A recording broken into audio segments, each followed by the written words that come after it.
আসসালামু আলাইকুম, আশা করি সবাই ভালো আছেন। তো আজকে চলে গিয়েছি আমার ফুপু শাশুড়ির বাসায়। আর আমার ফুপু শাশুড়ির বাসায় গেলে আমার মাথা নষ্ট হয়ে যায় তার সব ইউনিক ইউনিক কালেকশন দেখলে। আসলে সত্যি আমি যতবার ওনার বাসায় গিয়েছি ততবারই ওনার সব কিছুই একটু চেঞ্জ পাই। আর উনি ডেকোরেশন একটু চেঞ্জ করতে খুব পছন্দ করেন। তো যাই হোক, আমি যাওয়ার সময় আসলে চিন্তা করছি কী নিয়ে যাব।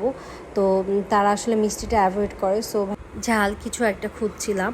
তো হুট করে চোখ পড়ে এই মোমোর দোকানে। তো যাই হোক, দোকানের কোনো ভিডিও আমি করতে পারিনি, বাট অনেক ভিড় ছিল আর দেখে মনে হচ্ছিল যে অনেক ফেমাস। আর ভালো না হলে আসলে এত ভিড় হয় না। তো যাই হোক, লাইনে দাঁড়িয়ে আমরা এই মোমোটা পারচেস করলাম। তো আমি আসলে নিয়েছি চিকেন মোমো আর একটা নিয়েছি নাগামরিচের ঝাল মোমো।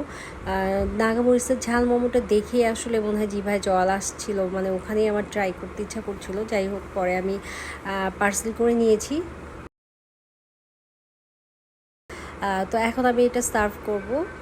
তো আমি আমার ফুপু শাশুড়ির সেই ইউনিক ইউনিক কালেকশানের দুটো প্লেট আমি নিজে থেকেই পছন্দ করে বের করে নিয়েছি এবং আমি এখন সার্ভ করছি।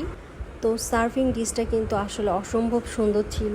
আর পুপি আসলে যখনই কোথাও ট্রাভেলে যেতেন বা কোথাও তিনি আনকমন কিছু চোখে পড়তো, তখন তিনি অবশ্যই সেটা পারচেস করতেন। আর এটা আসলে আমরা যারা কুকিং লাভার কিংবা ফুডি লাভার, তারা আসলে আমাদের কুকারেজদের উপর একটা আলাদা একটা টান আছে, যেটা আসলে যারা কুকিং লাভার শুধু তারাই বুঝবে এই ব্যাপারগুলো। তো যাই হোক, এই তো আমার মোমো সার্ভ করা শেষ, এখন খাওয়ার পালা। তো মোমোটা আসলেই অনেক টেস্টি ছিল, অনেক মজা ছিল। ফুপি আমাদের একটা ফিরনি সার্ভ করেছিল, আসলে সেটা অনেক মজার ছিল। আর এই তো ফুপির একটা ছোট্ট প্ল্যান্ট, আসলে প্ল্যান্টটা এত সুন্দর ছিল আর এত সুন্দর একটা সিরামিকের পটে লাগানো ছিল, খুব ভালো লাগছিল দেখতে। তো ফুপির অনেক গাছ ছিল এবং সে নিজেই এগুলো ডেকোরেট করে, নিজেই পরিচর্যা করে। তো গাছগুলো আসলে অনেক ইউনিক ছিল, মাশাআল্লাহ। বাট আমি আসলে সব গাছের ভিডিও করতে পারিনি। তো যাই হোক, যতটুকু সম্ভব হয়েছে তার মধ্যে একটু ক্লিক করে নিয়েছি। তো এই তো, সবাই ভালো থাকবেন, সুস্থ থাকবেন। Thank you for watching. আসসালামু আলাইকুম।